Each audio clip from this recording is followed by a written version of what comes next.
Wonderful. So welcome to the webinar, and I will start showing my screen, sharing my screen. So hello everybody, and thank you for joining this webinar on illegal fishing provided to you by Friend of the Sea. Just few technical information, please write and send your questions on the chat. We will answer at the end of the webinar. Also, because of a high number of participants, only speakers will be authorized to use the audio. So my name is Paolo Bray. I'm founder and director of Friend of the Sea and Friend of the Earth, and director of the international programs for the Dolphin Safe project of the Earth Island Institute. Before starting, I would like to remind you about the next webinar, which is organized as part of our Friend of the Earth program on the 23rd of April 2025 at 4 p.m. And it is going to be about social accountability in fashion,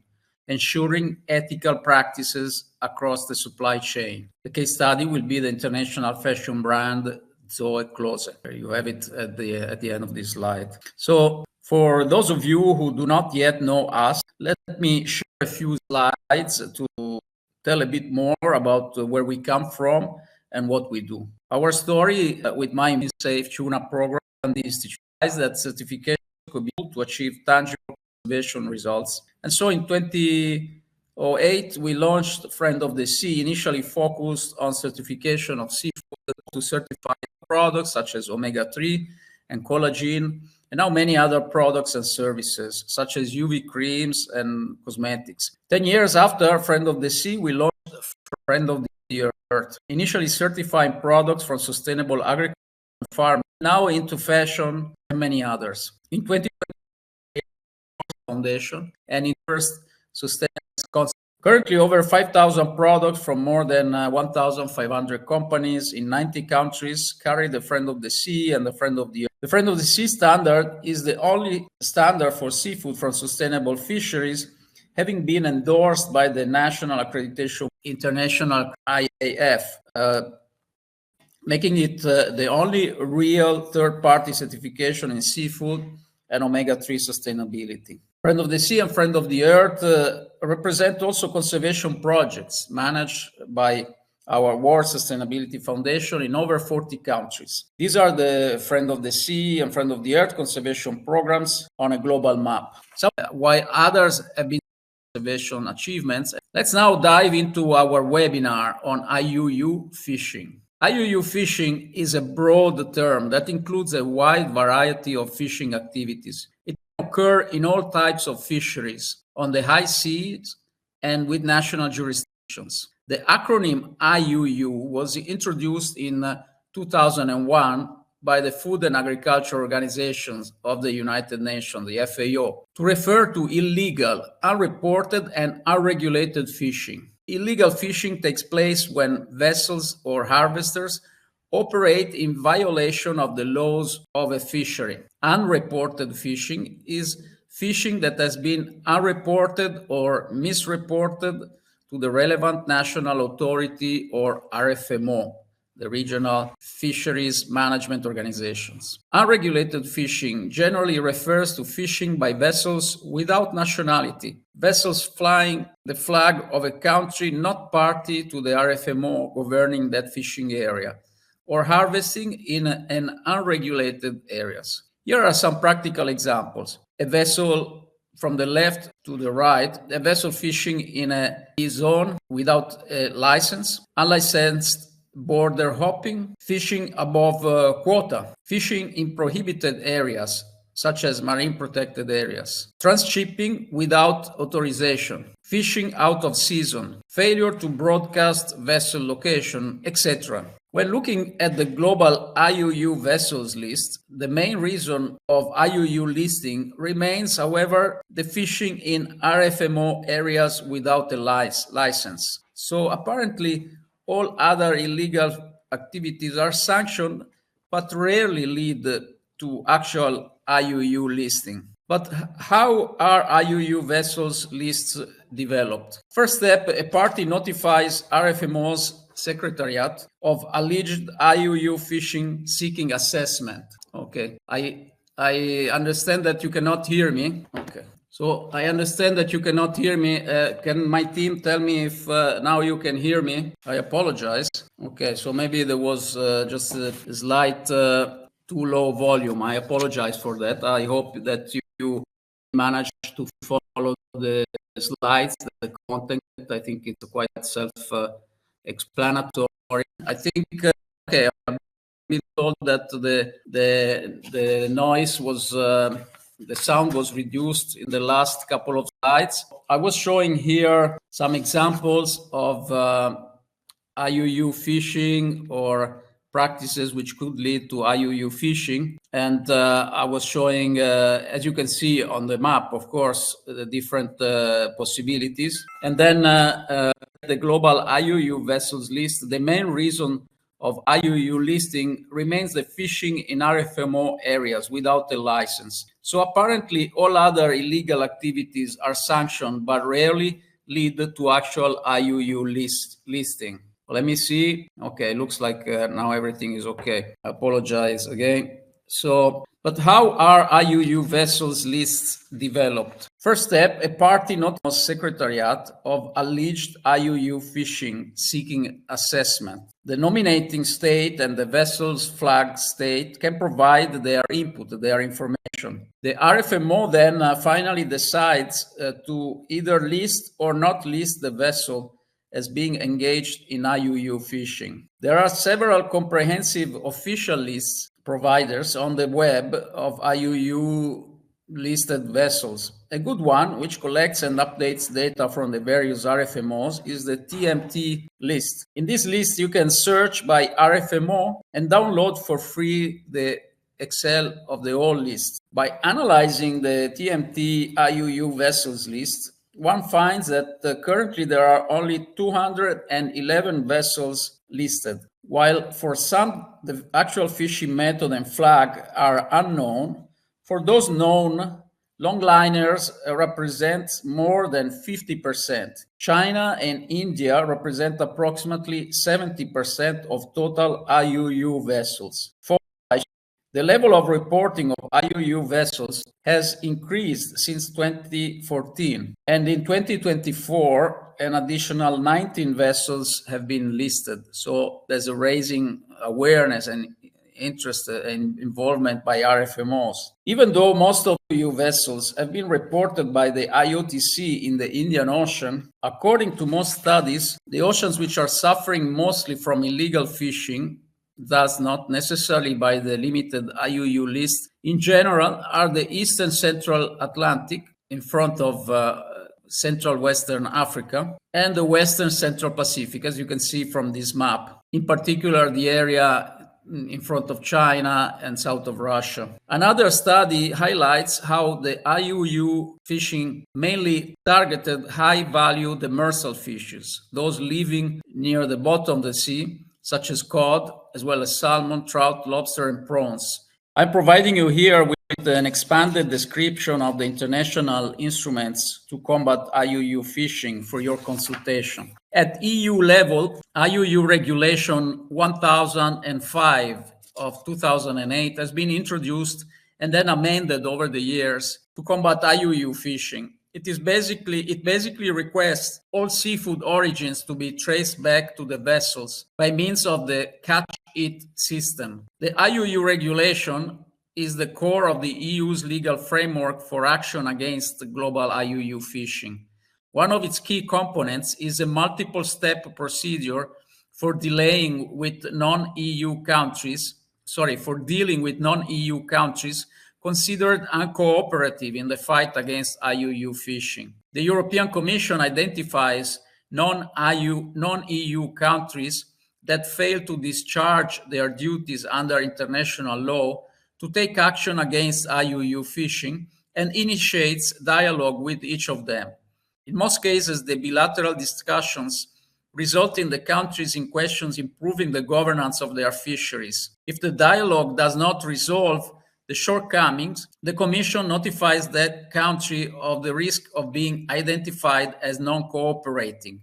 This notification is known as pre-identification or a yellow card. The Commission proposes tailored measures which the non-EU country is expected to address by a specified deadline. If the pre-identified country makes progress in line with the proposed measures, but more time is needed to conclude the reforms, the yellow card status may be extended. In cases where the pre-identified country fails to resolve its IUU fishing problems, the Commission identifies it as a non-cooperating country in what is called the identification step or the red card, and proposes to the Council to place the country on the list of non-cooperating countries. Listing involves trade restrictive measures, the prohibition of imports of fishery products from the listed country, associated with the prohibition on EU vessels operating in its waters. Dialogue remains open throughout the procedure. When a pre-identified or listed country makes concrete progress in resolving EU concerns, the Commission lifts the pre-identified status or proposes to the Council to delist the country.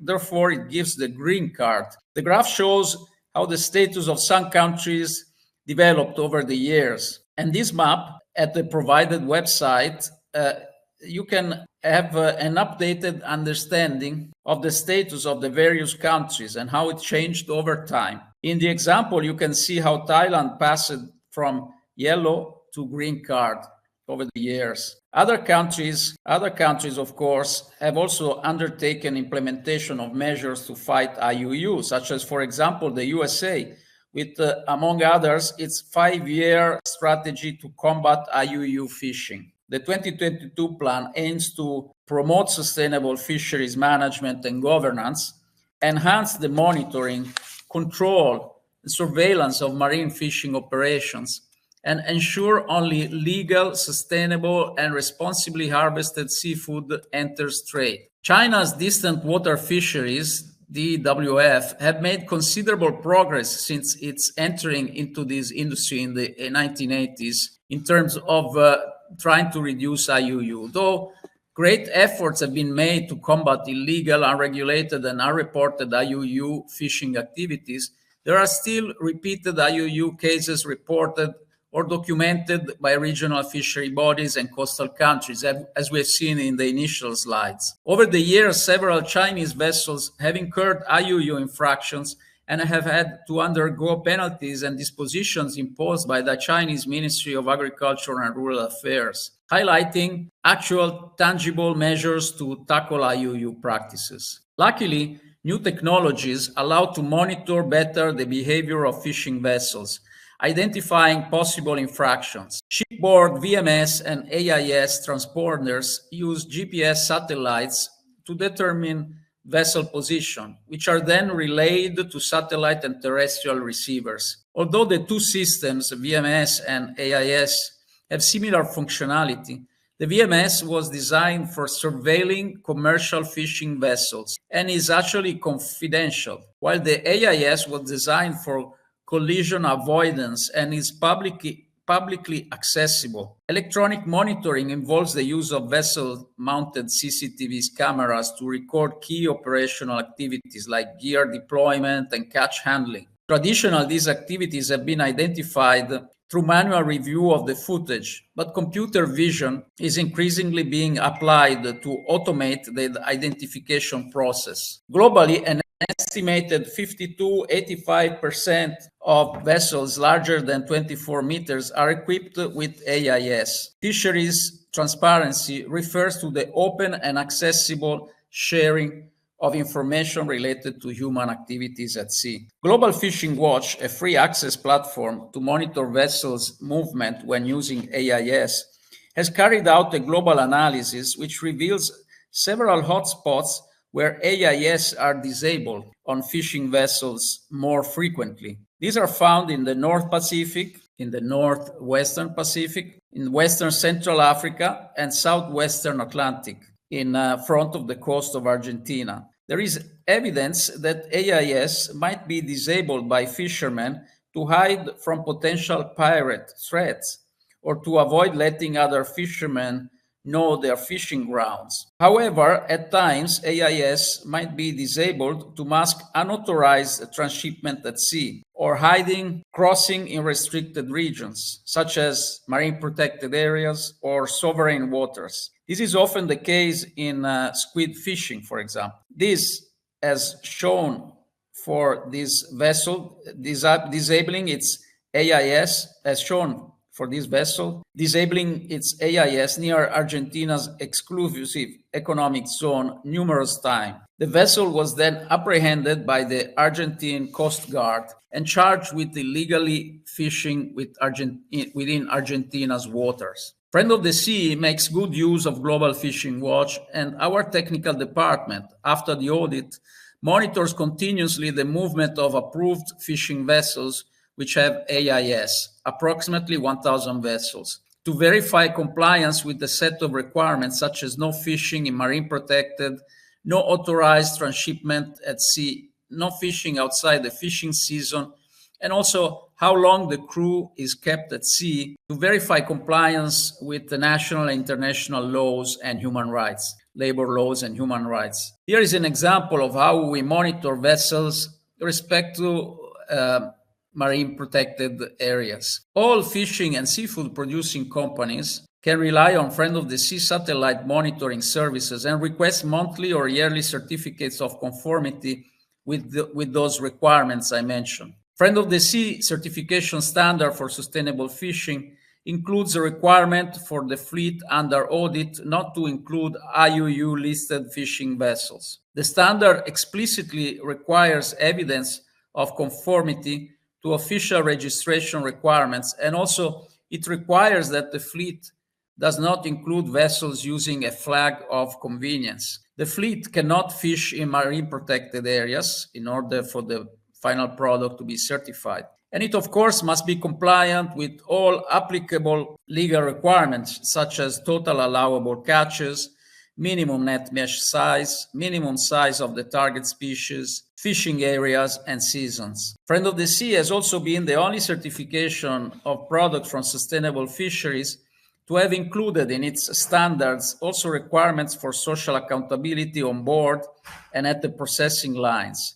since its launch in 2008, 17 years ago. The standard social accountability requirements cover the following: compliance with national regulations and ILO on child labor, adequate salaries compliant at least with the minimum legal wages, grant employees access to health care, apply safety measures required by the law, and keep records of accidents or injuries, freedom of association and collective bargaining, no forced or compulsory labor, no discrimination, adequate workplace conditions. So we finally managed to finish the presentation. Again, I apologize for all the trouble, and I thank you so much. And now I will be glad to share with you the poll that I have prepared for today's webinar. Here are the polls. This is the first poll. I should show the show the results to everyone too. Should all vessels caught in infringement of the law, at least some more relevant laws, be listed as IUU, or you are okay with RFMOs providing opinion? In other words, there are 200 vessels listed as IUU, but of course there are many more infringements. Do you think it is sufficient? Do you think it is sufficient, the current procedure, or do you think that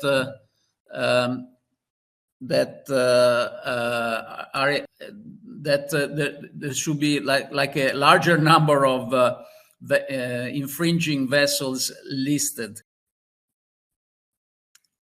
So like a more categoric inclusion, a different procedure to include the vessels in the list. And the second poll, should vessels using flag of convenience be considered as IUU? Flag of convenience is described of a situation when a ship is registered in a country other than the one where it's owned. Quite often, this practice allows ship owners to save money, avoid regulations, and hire cheaper labor. It is a practice that is strongly criticized by several pressure groups or stakeholders.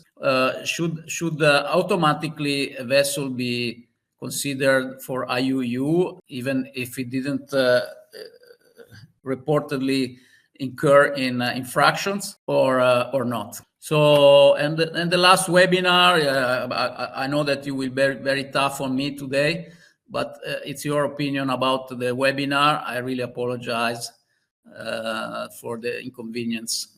We'll make sure we'll avoid it in the future. So I will also look if there are any questions. Okay, there are obviously some comments about the audio or the video. I apologize, this is not common with us, but we'll make sure that in the future it will not happen anymore. So while we wait for the answers, we'll wait if there's any additional question or any question at all. Let me show you the result and comment the results. For the poll regulated to flag of convenience, apparently the majority, 86%, believes that it's quite an infraction or infringement, and it should be at least considered as a reason for IUU listing instead for the other poll. Also, it looks like the majority would hope for, let's say, a stricter or a more comprehensive procedure to list IUU vessels. They seem to be not satisfied with the current process and procedure, and so that's food for thought. Of course, that could lead to a long discussion, but I'm quite surprised to see this quite strong positioning in this regard. Okay, so we have a question: if any boat catch undersized fish, it can be does it automatically go IUU or can be? So let's say the official list of IUU vessels is produced, as I've shown in previous slides, by the RFMOs, which are the regional fisheries or fishing management organizations. So entities like ICAT in the Atlantic for tuna and CCALMR in the Arctic, which also monitors the catch of krill, for example, WCPFC, etc., etc. And these are the only ones currently entitled to confirm the listing as IUU of vessels. The request for listing might come from other stakeholders, but they make the final decision. And that's also the information from which the EU gets the list and the name of vessels and puts it on its own list, which is again a sum up of the RFMO's listing. So this is the one that is considered official. And so, as I have explained, one of the main reasons is fishing in RFMO's areas. One of the main reasons for listing is fishing in RFMO's areas without authorization. So apparently other infractions which happen, of course, such as the one mentioned by one of the persons in our audience, such as undersized fish, is normally not enough to be IUU listed. It is like saying, if you get a ticket because you passed the traffic light with red, it doesn't automatically put you in jail or make of you a criminal or a pirate. Okay, sometimes it can happen, which I think it's a fair enough concept. However, there might be, as also others in the audience suggested, a stricter approach or a more objective one, which is not allowing only the RFMOs to decide. Perhaps, at least that seems to be the opinion also of many among you. So, okay, I think I will wrap up with this. It's already 1 hour, and unfortunately, again, I apologize for having wasted your time with those technical issues. And I appreciate you staying until now to listen to the webinar. We will share with you the PowerPoint, and the video registration will be edited and put online soon. And we will provide the certificate to those of you who have stayed so far. If you have any other question, you can send them to us, to info@friendofthesea.org, or to me directly at Paolo Bray at friendofthesea.org. Thank you, everybody. Thank you, team. Have a great rest of the day. Help our planet with this first step. Follow Friend of the Sea and Friend of the Earth across our social media. Like this video and subscribe to our channel. Your follow and subscription helps us spread the sustainability message to everyone. Let's build a better world together as sustainable friends.